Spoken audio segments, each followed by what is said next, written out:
Salut à tous! Et aujourd'hui j'ai envie de vous parler d'un produit qui me fait de l'œil depuis quelques temps. Vous connaissez peut-être, je vous avais d'ailleurs, pour remettre dans le concept, j'avais fait la vidéo sur les tapis pliants de Patrick Smart, que vous pouvez toujours aller voir sur ma chaîne. C'était des tapis vraiment intéressants, ils étaient faits à partir d'écailles, enfin de faux cuir, puis des couches de mousse et enfin une couche de tissu. Et j'ai été contacté par Steve qui fait des tapis mais qui est français. Alors je sais pas si vous avez déjà vu ce genre de tapis que je vais vous présenter, peut-être si vous connaissez déjà le travail de Steve, vous voyez de quoi je veux parler. Mais c'est le genre de pad à deux surfaces collées entre les deux, c'est assez intéressant sa méthode pour fabriquer. Alors j'ai pas forcément tout compris parce que évidemment il y a des secrets de fabrication etc.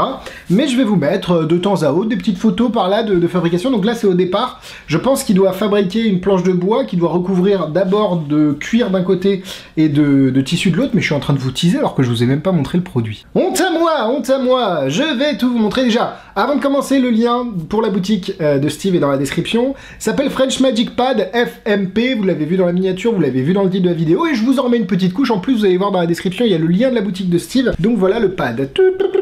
Donc comme je vous disais, c'est un pad à deux côtés. Donc moi j'ai pris noir. Vous allez voir, il m'a même envoyé des échantillons des différentes couleurs qu'il peut faire au niveau du tissu. Non mais Steve, il est là-haut avec les étoiles. Vous avez donc ici la partie tissu. C'est vrai que bon, noir c'est pas le meilleur truc pour vous montrer à la caméra. Mais vous avez un tissu, je sais pas si on peut le voir, voilà. On voit que le tissu a une certaine orientation. Dans un sens, on recouvre les poils. C'est horrible ce que je viens de dire. Et dans l'autre, on débroussaille les... Ouais, ok, jamais plus d'analogie avec des poils. Du coup, voilà le tapis. Je vais essayer de vous le montrer. Voilà, là, on est bien. Vous voyez qu'il prend un peu les traces de doigts en fonction de l'orientation de là où vous allez essuyer, effacer. Évidemment, je vais vous faire des petits shots au niveau de la table. Alors, soit je les mettrai au-dessus de ma voix, comme ça, vous n'aurez pas regardé ma tête et vous aurez les petits shots en même temps. Comme ça, on fait des petits trucs un petit peu novateurs. Ça fait 6 ans que tu te fais pas chier avec le montage, Alexis. Va peut-être falloir faire 2 plans un peu compliqués par vidéo pour avoir un petit peu un niveau. Oui, je m'auto-casse moi-même. Bah oui, attendez, bon, les vidéos. Bref. Donc d'un côté, vous avez ce petit tissu. C'est hyper intéressant cette surface parce qu'on a l'impression d'être sur un trampoline. Et c'est Clément Blanc qui était à la boutique de Magic Dream. Hein. Je sais pas si vous connaissez, c'est une super boutique. Et en gros, il m'a dit, j'ai l'impression d'être sur un trampoline. Et c'est exactement ce que j'avais dit à Max quand on l'a reçu parce que on en a commandé un pour la boutique aussi, tellement ils sont beaux. Alors, voilà, donc là on peut faire une cut. Et du coup, cette partie tissu, elle est vraiment hyper agréable, elle est pas... On peut pas enfoncer nos doigts comme dans de la mousse, je sais pas quel tissu ou quel revêtement il met à l'intérieur. Enfin, c'est assez intéressant et en gros on a vraiment une bonne préhension et surtout un rebond qui est assez incroyable. Mais c'est pas tout, si ce serait tout, si c'était tout, si ce serait tout. En plus je ne parle pas bien français. Vous avez une autre face avec du cuir. Alors je pense que c'est une feuille de cuir. Je laisse Steve vous dire dans les commentaires si c'est du vrai cuir ou pas. Je pourrais pas vous dire, franchement. Ah, il y a un truc au niveau de l'odeur dont il faut que je vous parle aussi. Et là, on est clairement sur plus du... Là, on n'a pas de rebond, mais on a vraiment quelque chose de très souple. Bon, regardez, je sais pas si vous voyez, mais mon doigt s'enfonce pas mal. Donc, ne coupez pas cette phrase hors du contexte, s'il vous plaît. Et là, sur le coup, on va plutôt travailler sur des pièces. Ce côté-là, ça va plutôt être réservé à des cartes, même si l'un n'empêche pas l'autre. Le pad est complètement rigide, hein. Je pense qu'il y a une planche de bois à l'intérieur, comme je le disais. Je vais peut-être mettre des photos de temps à autre. Il faudrait que je me décale pour pouvoir coller les photos au montage et tout. Putain, je vais me faire chier quand même. Et donc voilà, vous avez le pad est noir. Je vais vous faire des plans sur la table ici pour que vous voyez comment ça marche avec des cartes, avec des pièces, etc. Parce que on veut quand même faire un petit peu une vidéo chiadée. Et voilà ce que Steve m'a envoyé. Alors, ce sont les petits échantillons pour les différents tissus qu'il peut avoir. Et vous avez 3 tissus classiques, un peu unis comme celui-là, et vous en avez 2 avec des effets. Personnellement, je suis pas fan, mais c'est vrai que ça peut être intéressant. Du coup, là je les mets ici.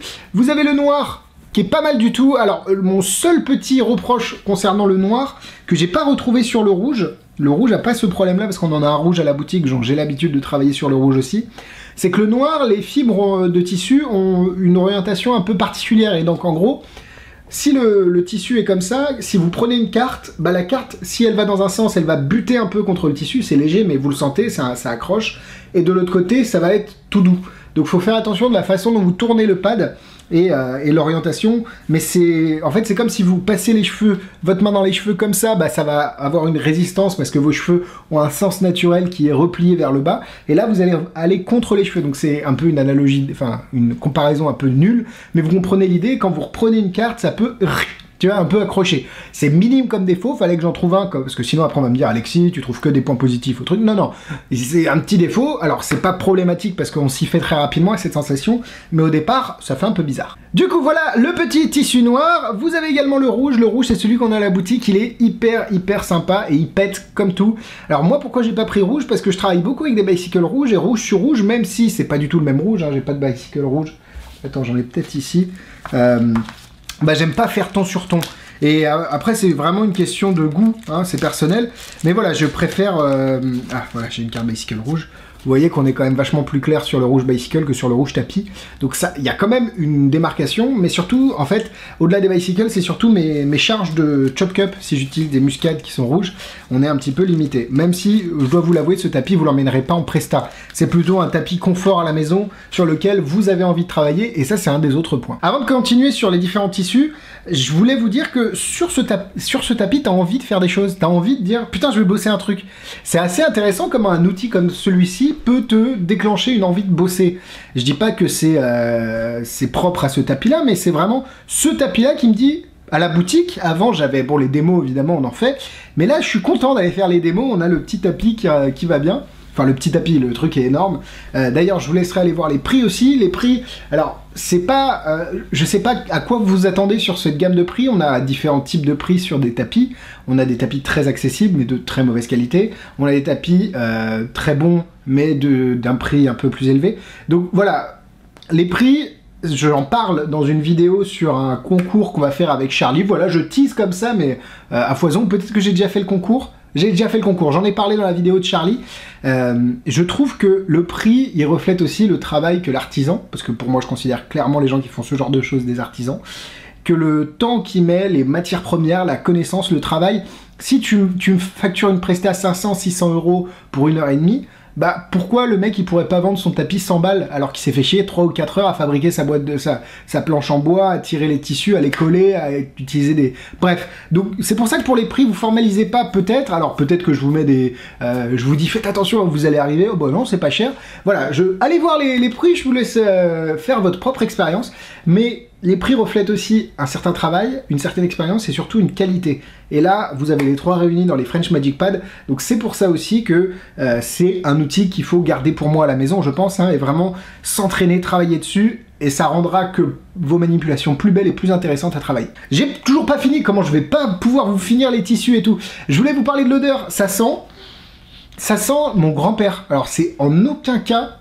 péjoratif. J'adore mon grand-père et j'adore cette odeur, elle me ramène mais tellement d'enfance. Alors c'est peut-être la colle qu'il utilise ou le type de bois. En fait c'est... Je vais passer pour un taré. Ça me fait penser aux noix du jardin de mon grand-père. Vraiment la maison de campagne, c'est assez incroyable et ça m'a fait... J'ai ouvert le colis, j'ai senti, je fais putain... Alors ceux de Patrick ils puaient la colle, bon là je me suis un petit peu shooté c'est tout. Ceux de French Magic Pad, j'ai ouvert, j'ai fait putain mais attends, c'est mon grand-père. Enfin, ça me rappelait mon grand-père, donc je trouvais ça génial. Alors, je sais pas si c'est du bois de noyer qu'il utilise ou si y a une colle que mon grand-père utilisait également, mais en tout cas c'est vraiment hyper agréable. Allez, on continue sur les tissus, donc vous avez le rouge, vous avez le noir que je vous ai montré, vous avez le bleu qui pète sa race, et lui pour le coup, il va vraiment bien. À chaque fois, j'ai pas de carte bicycle, j'ai juste quelques cartes ici. Lui, même sur du bleu, vous voyez qu'on est quand même pas mal du tout. Alors imaginez sur du rouge, j'ai toutes mes cartes qui tombent, elles sont... Elle est où ma bicycle rouge? Bon, je l'ai perdu peut-être. Bon, écoutez, c'est pas grave.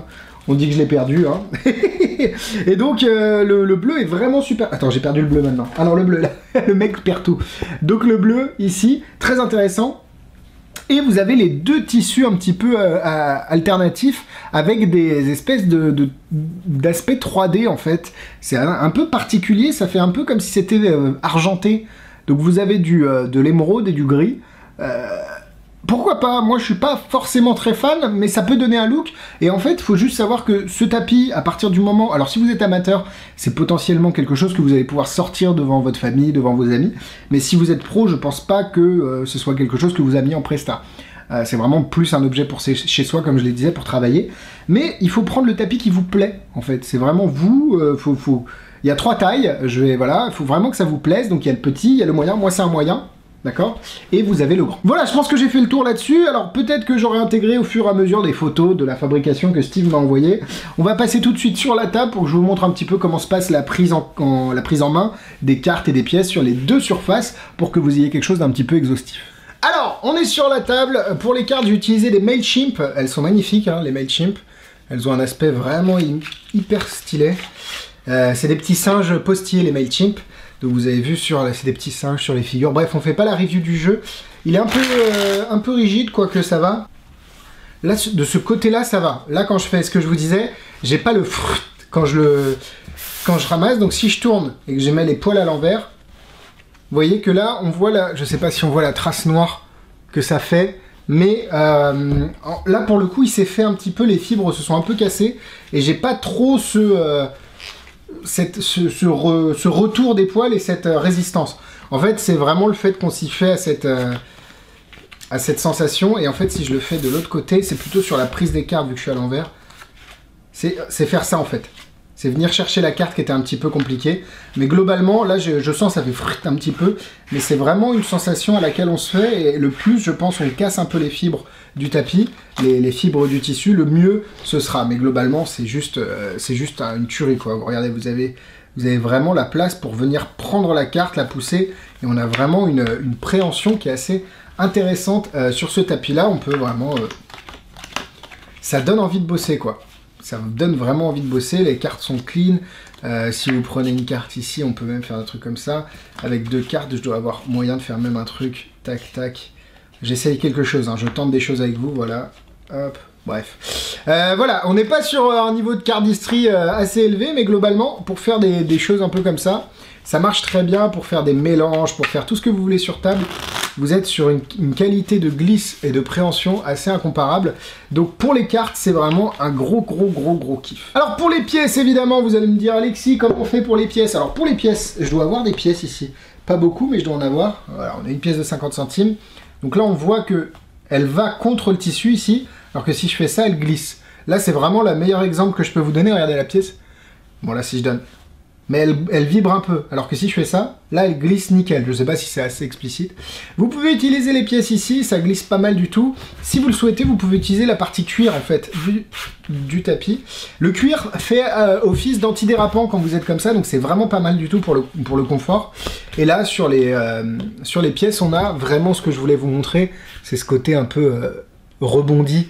Et on a un rebondi et une moltosinité, une moellosité sur le tapis qui est vraiment intéressante. Alors sur le cuir, c'est un peu différent la glisse, mais c'est plus sur la prise de pièce qui est intéressant, surtout pour un Matrix. Hein.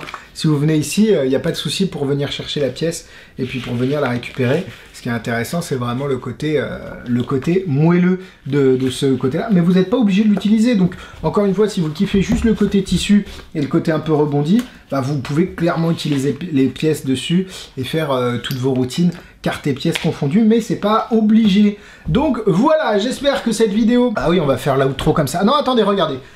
Cette vidéo est suffisamment longue, alors regardez. Hop, qu'est-ce qu'on va faire ? Alors ça c'est la housse de mon trépied. Alors attendez, on va se mettre comme ça. Ça c'est la housse de mon trépied, ça c'est mes doudous, hein. Voilà, on kiffe Disney, c'est un petit peu notre kiff. Merci d'avoir regardé cette vidéo, tous les liens sont en description. De French Magic Pad, évidemment, allez visiter son site, sa page Facebook surtout, où il poste un petit peu tout ce qui se passe. Je vous conseille d'aller l'acheter là-bas parce que ça rémunère Steve à 100%, et c'est vraiment un travail de malade qu'il fait, donc voilà, allez lui donner de la force et du love, tout simplement. Merci encore à lui pour m'avoir permis de faire cette vidéo. Je kiffe mon pad, je le kiffe comme tout. Il y a juste ma copine à convaincre qu'il va falloir le laisser en vue sur l'étagère parce que c'est quelque chose que je vais utiliser beaucoup.